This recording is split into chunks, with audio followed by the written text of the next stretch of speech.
那其实，在我们都会公园周边虽然整个大肚山最近的开发也非常的严重那很多的这个森林的破坏跟消失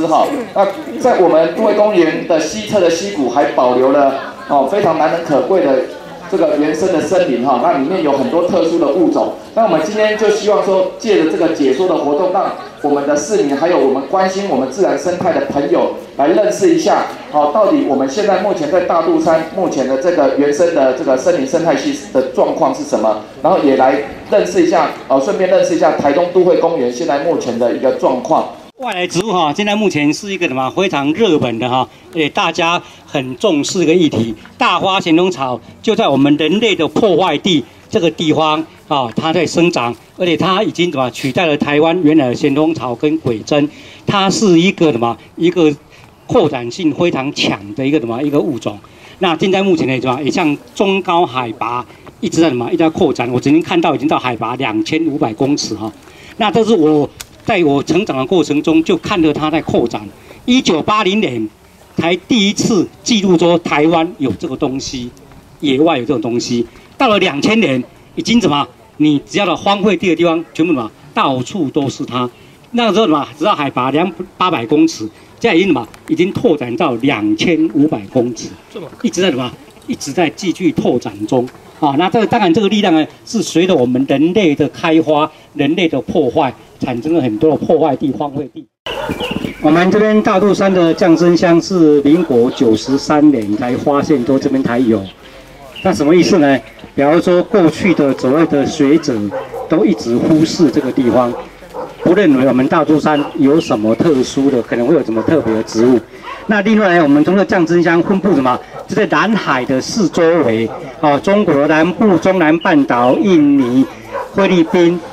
到台湾。那如果按照这样的分布的方式的话按照这种分布的方式的话，一般台湾这种种类就会分布在恒春半岛、台湾的南部，不是分布在台湾的北部。但是台湾的北部是非常潮湿的环境。那既然台湾南部没有，那就更独特的是，其中的新竹、桃园跟苗栗也都没有。就接下来就台湾北部的基隆跟澳底那边呢，就到我们的大肚山这边才有。那我们大肚山就是又是很干旱的环境，所以这样的特色呢，就让我们觉得实在是很难去理解这种植物到底在玩怎么把戏了那当然自然界它有自然界的一定的方式才会这样子，只是说我们现在目前都还不知道。那接下来呢，我们的同学来跟大家介绍一个，到目前来说，我们在记录台湾的植物的，像我们人类记录我们的户口名簿，叫做《台湾植物志》，已经编了2次了，还是把这一种我们看到这一棵树干上面都有很多刺的。上面是羽状复叶这样的大树，叫做果花椒，把它遗漏掉了。为什么？一样，也是也是我们一直认为大肚山这边不会有东西，结果变成它长了这种叫果花椒。它一般就长在干旱的一个土地上。那我们知道，干旱的土地上，在干旱的时候呢，大部分的草都会枯死掉。枯死到，如果这个吃草的动物叫食草兽。草食兽，它就会去啃很多树的树皮，所以如果说在这个树干上面有这个刺的话，它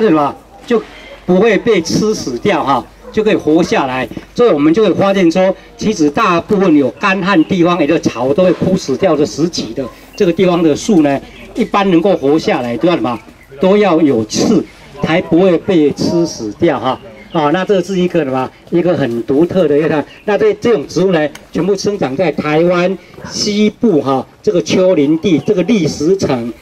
就从铁砧山、大肚山到八卦山，只有这个区域而已。那估计的植株呢，不会超过1000棵。如果我们仔细数的话，会生殖的不会超过250棵。所谓的面临危机，应该比它更严重，应该可以把它列为濒临灭绝的一个物种了